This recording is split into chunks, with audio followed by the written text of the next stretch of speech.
Assalamualaikum warahmatullahi wabarakatuh. Perkenalkan, nama saya Adilia Ramadevika dengan NIM 23111170. Saya membuat video ini untuk memenuhi tugas keterampilan berbahasa Indonesia dengan dosen pengampu Bu Sri Afani, MPD. Pengertian menyimak. Menurut Putri, menyimak adalah mendengar atau memperhatikan baik-baik apa yang diucapkan atau dibaca. Menyimak merupakan proses mendengar, mengenal lambang-lambang lisan, sedangkan mendengar adalah satu proses menerima bunyi yang datang dari luar tanpa banyak memperhatikan makna itu. Jika keterampilan menyimak dikaitkan dengan keterampilan berbahasa yang lain, seperti keterampilan membaca, maka kedua keterampilan berbahasa ini berhubungan erat, karena keduanya merupakan alat untuk menerima komunikasi. Perbedaan terletak dalam hal jenis komunikasi. Menyimak berhubungan dengan komunikasi lisan, sedangkan membaca berhubungan dengan komunikasi tulis. Dalam hal tujuan, keduanya mengandung persamaan, yaitu memperoleh informasi, menangkap informasi, memahami makna komunikasi. Menurut Tarigan, mengemukakan pengertian menyimak sebagai berikut. Menyimak adalah suatu proses kegiatan mendengarkan lambang-lambang lisan dengan penuh perhatian, pemahaman, argumentasi untuk memperoleh informasi, menangkap serta memahami makna komunikasi yang disampaikan si pembicara melalui ucapan atau lisan. B. Tujuan dan tahap-tahap menyimak. 1. Tujuan menyimak. A. Menyimak untuk belajar, di mana orang tersebut bertujuan agar ia dapat memperoleh pengetahuan dari bahan ujaran sang pembicara. B. Menyimak untuk menikmati, di mana orang yang menyimak dengan penekanan pada penikmatan terhadap sesuatu dari materi yang diujarkan atau dipendengarkan. C. Menyimak untuk mengevaluasi, di mana orang menyimak dengan maksud agar ia dapat menilai apa-apa yang disimak. D. Menyimak untuk mengapresiasi, di mana orang menyimak dapat menikmati serta menghargai apa-apa yang disimaknya. E. Menyimak untuk komunikasikan ide-ide, di mana orang yang menyimak bermaksud agar ia dapat mengkomunikasi gagasan-gagasan maupun perasaan-perasaannya kepada orang lain dengan lancar dan tepat. F. Menyimak untuk membedakan bunyi-bunyi, di mana orang yang menyimak bermaksud agar ia dapat membedakan bunyi-bunyi dengan tepat, mana bunyi yang membedakan arti, mana bunyi yang tidak membedakan arti. Biasanya ini terlihat pada seseorang yang sedang belajar bahasa asing yang asik mendengarkan ujaran pembicara asli. G. Menyimak untuk memecahkan masalah, di mana orang yang menyimak bermaksud agar ia dapat memecahkan masalah secara kreatif dan analisis. Sebab sang pembicara dia mungkin memperoleh banyak masukan berharga. H. Menyimak untuk meyakinkan, di mana orang yang menyimak untuk meyakinkan dirinya terhadap suatu masalah atau pendapat yang selama ini dia ragukan. 2. Tahap-tahap menyimak. A. Isolasi. Pada tahap ini, sang penyimak mencatat aspek-aspek individual, kata lisan, dan memisah-misahkan atau mengisolasikan bunyi-bunyi, ide-ide, fakta-fakta, organisasi-organisasi khusus, begitu pula stimulus-stimulus lainnya. B. Identifikasi. Sekali stimulus tertentu telah dapat dikenal, maka suatu makna atau identifikasi pun diberikan kepada setiap butir yang berdikari itu. C. Integrasi. Kita mengintegrasikan atau menyatupadukan apa yang kita dengar, informasi lain yang telah kita simpan dan rekam dalam otak kita. Oleh karena itu, maka pengetahuan umum sangat penting dalam tahap ini, karena kalau proses menyimak berlangsung, kita harus terlebih dahulu harus mempunyai beberapa latar belakang atau pemahaman mengenai bidang pokok pesan tertentu. Kalau kita tidak memiliki bahan penunjang yang dapat dipergunakan untuk mengintegrasikan informasi yang baru, maka jelas kegiatan menyimak itu akan menemukan kesulitan atau kendala.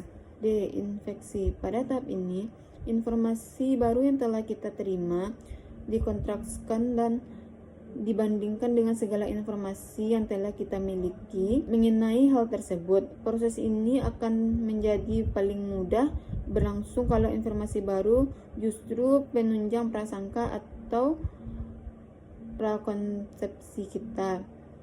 Akan tetapi, kalau informasi baru itu bertentangan dengan ide-ide kita sebelumnya mengenai sesuatu, maka kita harus mencari serta memilih hal-hal di mana informasi itu yang lebih mendekati kebenaran.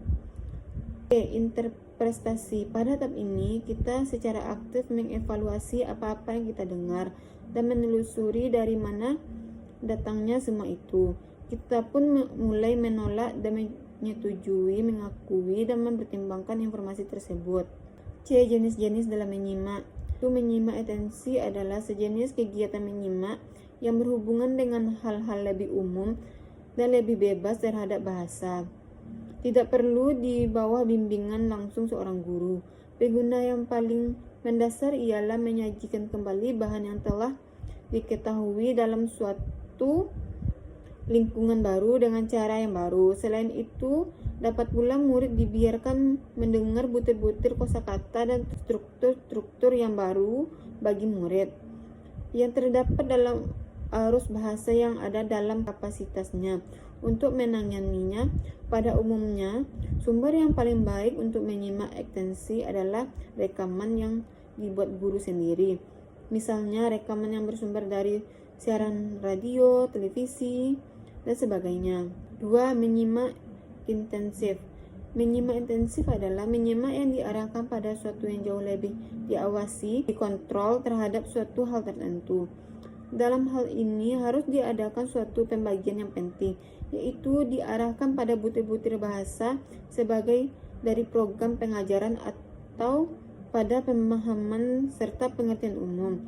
3. Menyimak sosial. Biasanya berlangsung dalam situasi sosial, tempat orang mengobrol mengenai hal-hal yang menarik perhatian semua orang yang saling mendengarkan satu sama lain untuk membuat respon-respon yang pantas, mengikuti detail-detail yang menarik, dan memperhatikan perhatian yang wajar terhadap apa yang dikemukakan. Dikatakan oleh seseorang rekan dengan perkataan lain, dapat dikemukakan bahwa menyimak sosial paling sedikit mencakup 2 hal, yaitu perkataan menyimak secara sopan santun dengan penuh perhatian, percakapan atau konversasi dalam situasi sosial dengan suatu maksud, dan kedua, mengerti serta memahami peran-peran pembicara dan menyimak dalam proses komunikasi tersebut. 4. Menyimak sekunder. Menyimak sekunder adalah sejenis kegiatan menyimak secara kebetulan atau ekstensif. Misalnya, penyimak pada musik yang mengiringi tarian-tarian rakyat terdengar secara sayup-sayup, sementara kita menulis surat pada teman di rumah atau menikmati musik. Sementara ikut berpartisipasi dalam kegiatan tertentu di sekolah seperti menulis, pekerjaan tangan dengan tanah liat, membuat sketsa, dan latihan menulis dengan tulisan tangan. 5. Menyimak estetik. Menyimak estetik disebut juga menyimak apresiatif. Adalah fase terakhir dari kegiatan menyimak secara kebetulan dan termasuk ke dalam menyimak ekstensif. Mencakup 2 hal, yaitu pertama, menyimak musik, puisi, membaca bersama atau drama terdengar pada radio atau rekaman. Kedua, menikmati cerita-cerita, puisi, teka-teki, dan lakon-lakon yang diceritakan oleh guru atau murid-murid. 6. Menyimak kritis. Menyimak kritis adalah sejenis kegiatan menyimak yang di dalamnya sudah terlihat kurangnya atau tiadanya keaslian ataupun kehadiran prasangka, serta ketidaktelitian yang diminati. Murid-murid yang banyak belajar mendengarkan, menyimak secara kritis untuk memperoleh kebenaran. 7. Menyimak konsentratif. Sering juga disebut studi typist listening atau menyimak yang merupakan jenis telaah. Kegiatan tercakup dalam menyimak konsentratif di antara lain menyimak untuk mengikuti petunjuk-petunjuk serta menyimak urutan ide, fakta-fakta penting, dan sebab akibat. 8. Menyimak kreatif. Menyimak kreatif adalah jenis menyimak yang mengakibatkan dalam pembentukan atau rekonstruksi seorang anak secara imaginatif, kesenangan akan bunyi, visual atau penglihatan, penggerakan, serta perasaan kinestetik yang disarankan oleh apa-apa didengarnya. D. Proses dalam menyimak. Mendengar adalah mengasumsikan kepentingan yang lebih jauh dalam kelas-kelas bahasa asing. Inilah beberapa alasan pertumbuhan ini dalam popularitas dengan penekanan peran input, penelitian, penambahan bahasa. Kedua, telah memberikan dorongan yang besar terhadap penyimak vital dalam kelas bahasa karena hal tersebut menyediakan masukan bagi pelajar tanpa mendengar pada tingkat yang benar. Pembelajaran yang mudah sekalipun tidak dapat dimulai. Menyimak adalah pokok dari berbicara.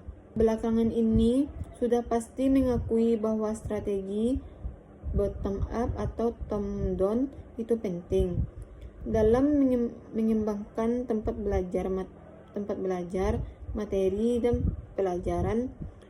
Penting untuk bukan hanya mengajar proses bottom up saja, seperti kemampuan untuk mendiskriminasi antara dua hal, tetapi juga untuk membantu pelajar menggunakan apa yang telah mereka ketahui untuk memahami apa yang mereka dengar. Jika para pengajar menduga bahwa ada celah dalam pengetahuan murid, menyimak itu sendiri dapat didahului oleh aktivitas membangun skema untuk mempersiapkan pelajaran pada saat tugas menyimak. Suatu dimensi yang berpusat pada pelajar di kelas menyimak dalam satu atau dua cara. Pertama, tugas dapat direncanakan di mana aksi kelas berpusat pada pelajar, bukan pada guru.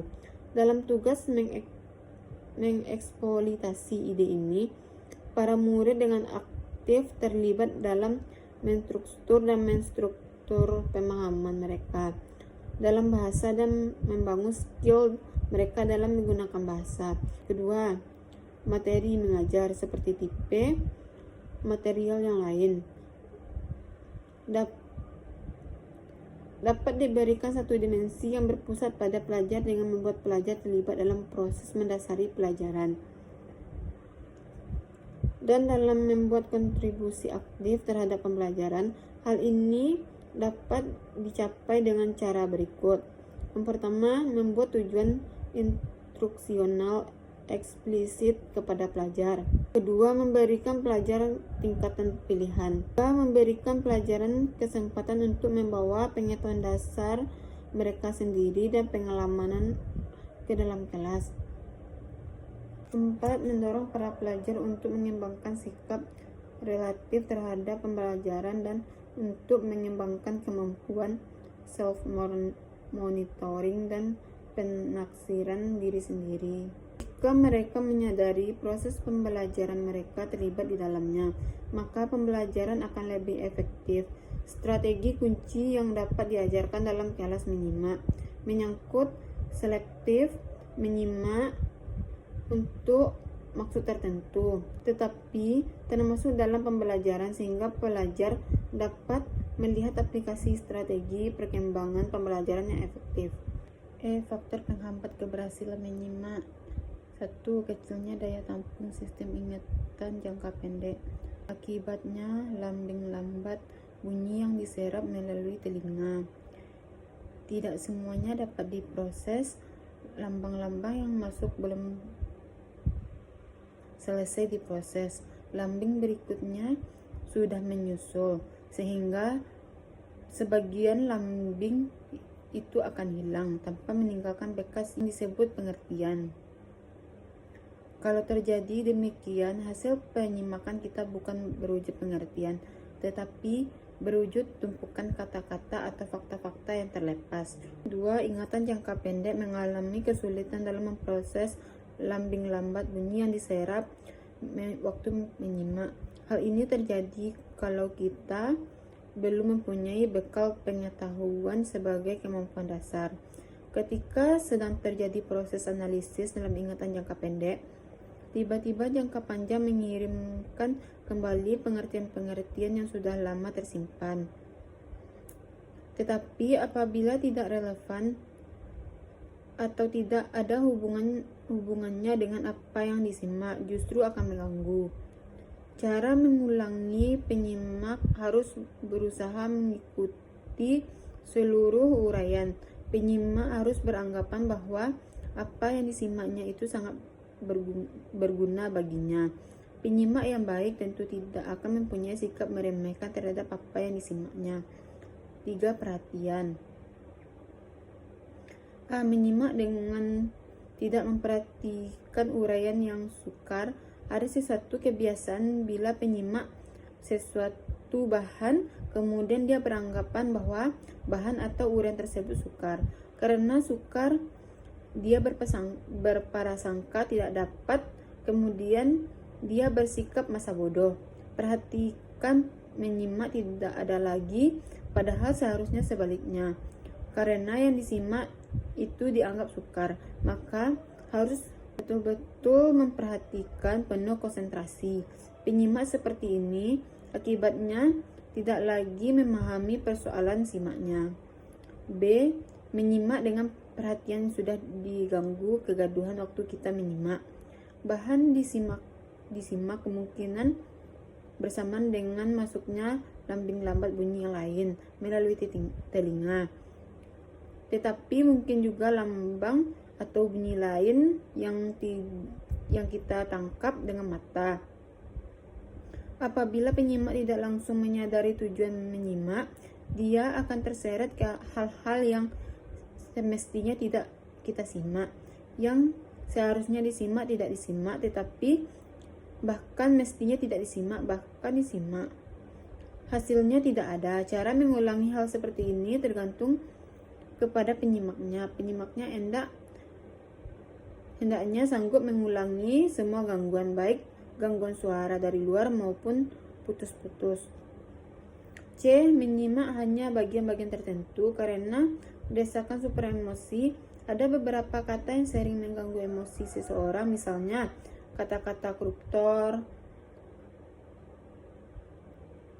tuan tanah,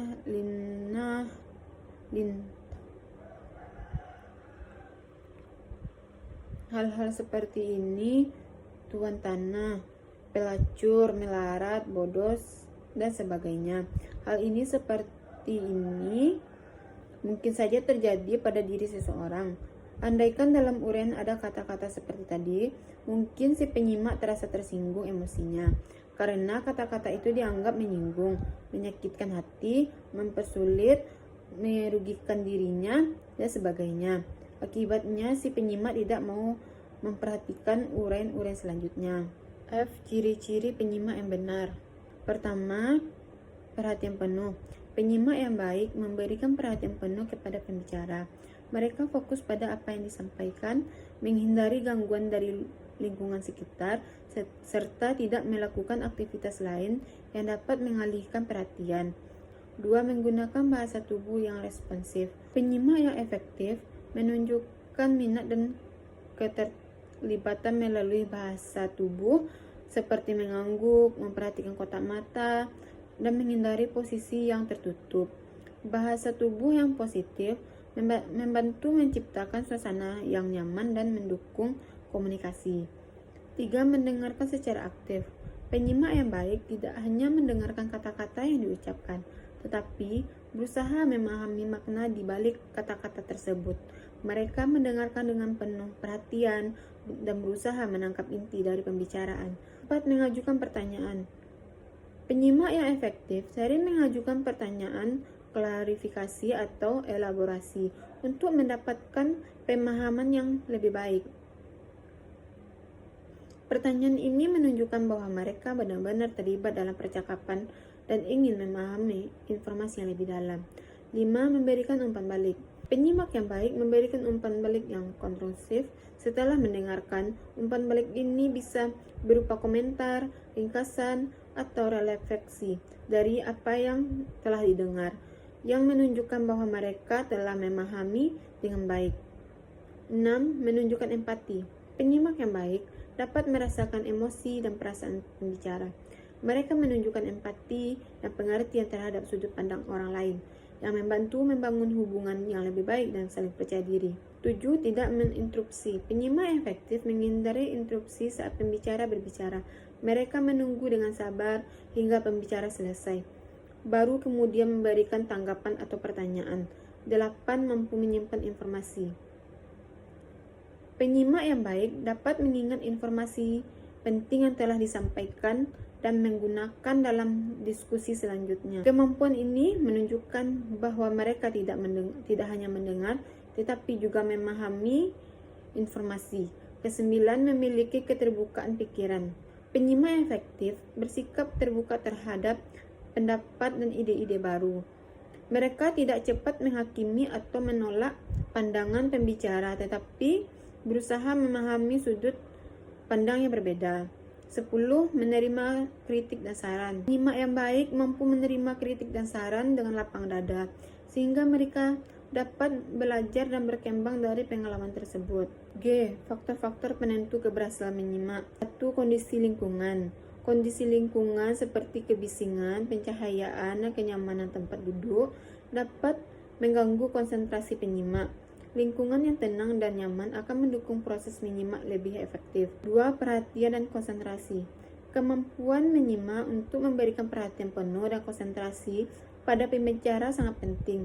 Gangguan dari pikiran atau aktivitas lain dapat mengurangi efektivitas penyimak. 3. Keterampilan komunikasi pembicara.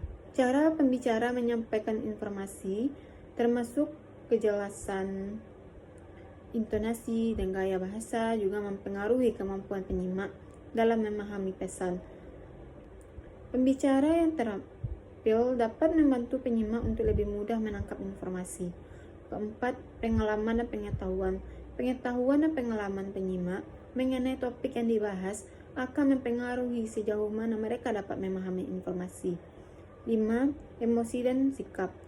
Sikap positif dan emosi penyimak seperti rasa ingin tahu dan ketertarikan terhadap pembicara atau topik dapat meningkatkan efektivitas penyimak. Sebaliknya, emosi negatif seperti bosan atau marah dapat menghambat pemahaman. 6. Keterampilan menyimak. Keterampilan menyimak yang baik termasuk kemampuan untuk mendengarkan secara aktif, memberikan umpan balik, dan mengajukan pertanyaan sangat penting untuk keberhasilan menyimak. Penyimak yang terlatih dalam keterampilan ini akan lebih efektif dalam memahami informasi. 7. Koneksi interpersonal. Hubungan antara dan penyimak juga berpengaruh. Koneksi yang baik seperti rasa percaya dan empati dapat meningkatkan keterlibatan penyimak, memudahkan pemahaman. 8. Motivasi. Motivasi menyimak untuk menyimak dengan baik sangat menentukan keberhasilan. Penyimak yang termotivasi dan merasa bahwa informasi tersebut penting bagi mereka akan cenderung lebih aktif dan fokus. Pemahaman bahasa penyimak, termasuk pemahaman kosakata dan struktur kalimat, mempengaruhi kemampuan mereka untuk memahami pesan yang disampaikan. Penyimak yang fasih dalam bahasa yang digunakan oleh pembicara lebih mudah mengikuti pembicaraan. Ke-10. Kesiapan mental dan fisik. Kondisi fisik dan mental penyimak juga dapat mempengaruhi kemampuan menyimak. Penyimak yang sehat secara fisik dan mental akan lebih fokus dan terlibat dalam proses mendengar. Cara-cara meningkatkan perilaku menyimak. 1. Berikan perhatian penuh. Fokuskan perhatian Anda sepenuhnya kepada pembicara. Matikan atau jauhkan gangguan seperti ponsel atau perangkat lain, sehingga Anda dapat benar-benar mendengar. 2. Latihan mendengarkan aktif. Libatkan diri dalam mendengarkan aktif dengan memberikan respon verbal dan non-verbal, mengangguk, memberikan umpan balik, dan mengurangi beberapa poin penting dari pembicara dapat menunjukkan bahwa Anda terlibat dan memahami. 3. Kembangkan empati. Cobalah untuk memahami perasaan dan perspektif pembicara, mengembangkan empati dan membantu Anda lebih terhubung dengan informasi yang disampaikan dan merespon dengan baik. 4. Tingkatkan keterampilan bertanya. Jangan ragu untuk mengajukan pertanyaan klarifikasi jika ada yang tidak Anda mengerti. Pertanyaan yang baik dapat membantu memperjelas informasi dan menunjukkan bahwa Anda benar-benar mendengarkan. 5. Catat poin penting. Membuat catatan saat mendengar dapat membantu Anda mengingat informasi dan memberikan fokus lebih pada pembicara. Catat ini juga bisa menjadi referensi saat Anda ingin memberikan tanggapan atau berdiskusi. 6. Latih diri untuk tidak menginterupsi. Berlatih untuk tidak menginterupsi pembicara. Tunggu hingga mereka selesai berbicara sebelum memberikan pendapat atau tanggapan. Ini menunjukkan rasa hormat dan memungkinkan pembicara menyampaikan semua informasi. Strategi menyimak untuk SD dan contohnya. 1. Mendengarkan aktif. Strategi: ajarkan siswa untuk memberikan perhatian penuh ketika seseorang berbicara. Ini termasuk menjaga kontak mata dan tidak menginterupsi pembicara.